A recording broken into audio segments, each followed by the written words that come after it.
रब इश्रह ली सदरी वयस्सिर ली अमरी वहलुल उक़दतम मिन लिसानी यफ़क़हू क़ौली वजअल ली वज़ीरम मिन अहली। अस्सलाम वालेकुम। आज बात करूँगा पाकिस्तानी घरानों में 3 फ़िज़ूल ख़र्चियों पर। सबसे पहली फ़िज़ूल ख़र्ची सिगरेट नोशी। इंसान की सेहत बर्बाद होती है।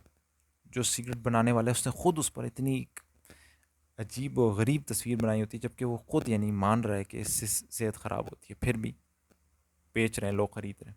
उससे इंसान की सेहत ख़राब होती है।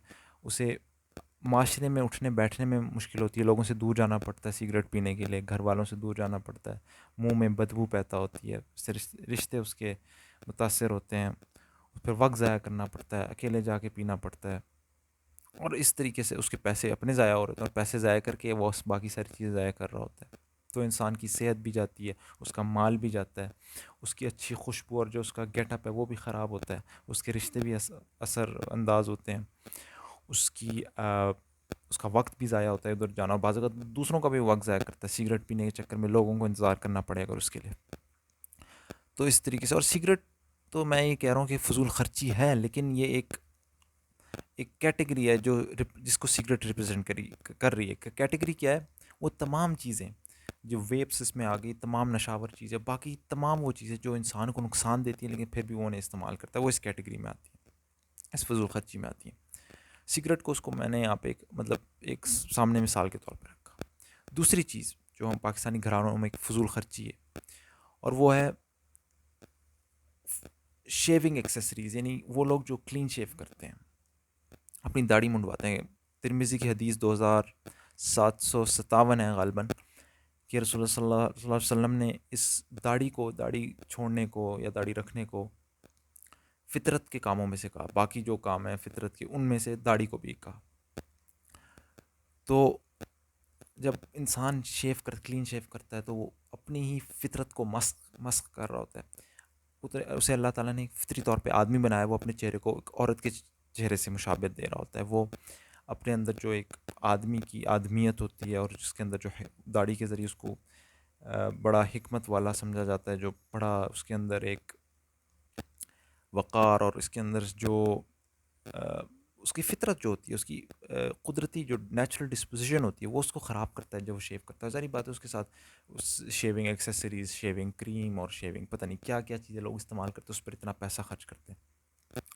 और फिर उसके साथ इतना वक्त जो लगता है इसे शेव करने में, वो सारा ज़ाया होता है। तो और इस तरीके से जो कुछ भी इंसान को शेव के लिए करना होता है, वक्त ज़ाया करना पड़ता है, पैसे ज़ाया करना पड़ते हैं, वो सारी की सारी चीज़ें इस पे ज़ाया करता है क्लीन शेव करने में।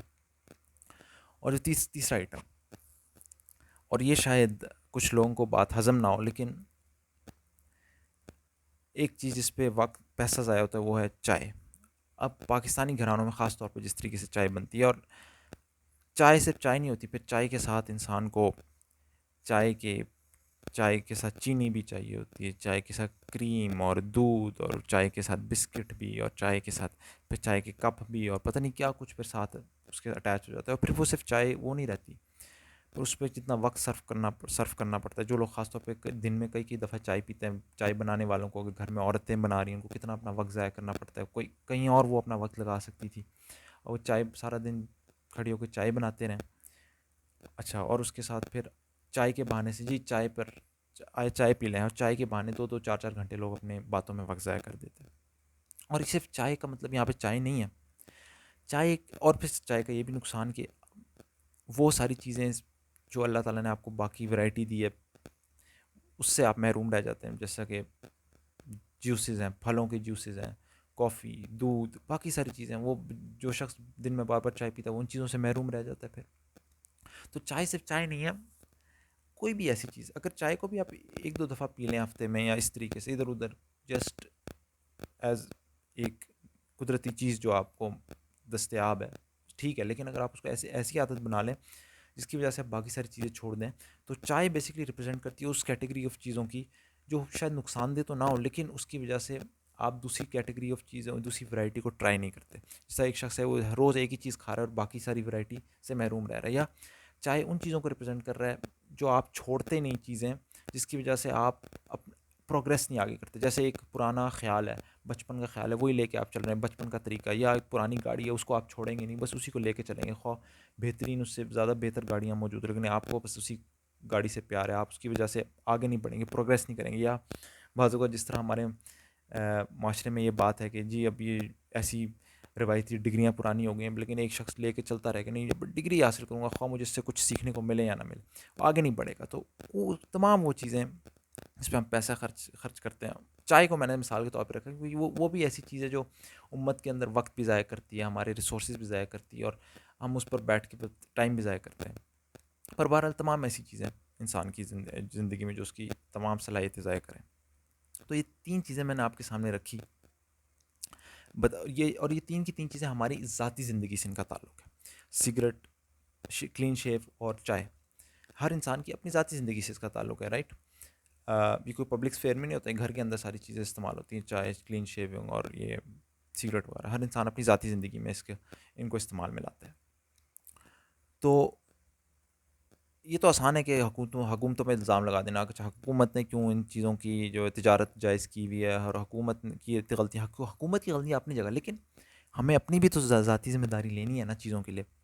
हर चीज़ हुकूमत पर डाल के हम लोग दस्तबरदार तो नहीं हो सकते कि हुकूमत का फ़र्ज़ था, हुकूमत का फ़र्ज़ था, हमें करना चाहिए था। हमें भी अपनी ज़िम्मेदारी निभानी चाहिए। आखिरकार हुकूमत से ये लोग चुन के ऊपर आते हैं ना, जो हमारी जिस इलाके के लोगों की ज़हनियत होती है, वही फिर उभर के ऊपर आती है ना। और दूसरी बात ये कि लोगों पर भी तो ये इन्हिसार है ना कि अगर आप ही वो चीज़ नहीं खरीदेंगे तो हुकूमत उसकी तिजारत करेगी। अगर मार्केटों में वो बिकेगी नहीं तो हुकूमत क्यों लाएगी? तो ये आपका ही फ़ैसला होता है। अगर आप ख़रीदते हैं सिगरेट, या आप ख़रीदते हैं जो चीज़ें जो भी चीज़ें ख़रीदते हैं, सिगरेट या शेविंग एक्सेसरीज़ या जो भी नशई चीज़ें, वो ख़रीदी जाती हैं तो ही मार्केट में आती हैं ना।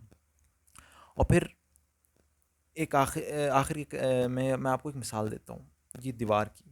जो दीवार है ना, बड़ी मज़बूत चीज़ होती है, लेकिन कहीं बीच में ईंट कमज़ोर हो या टूटी हुई हो या गायब हो, उस जगह से दीवार को तोड़ा जा सकता है, कमज़ोर की जाती कि वो दीवार जो है वहाँ से तोड़ी जा सकती है। इसी तरीके से ये उम्मत मुस्लिमा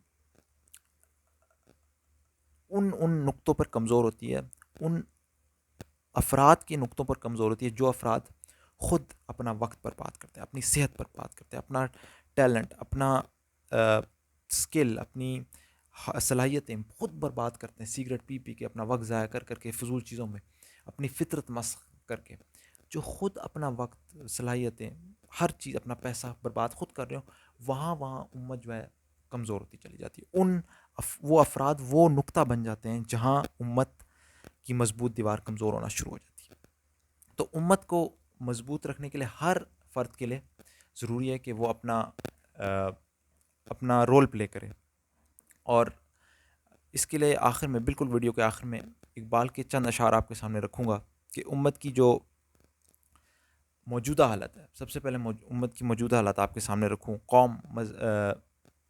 जिनको आता नहीं दुनिया में कोई फ़न तुम हो। यानी ये एक नेगेटिव उसमें बात हो रही है कि इस वक्त उम्मत की क्या हालत है, कि जिनको आता नहीं दुनिया में कोई फ़न तुम हो, नहीं जिस कौम को परवाह नशीमन तुम हो, बिजलियाँ जिसमें हो आसूदा वो खिरमन तुम हो, बेच खाते हैं जो असलाफ के मदफन तुम हो।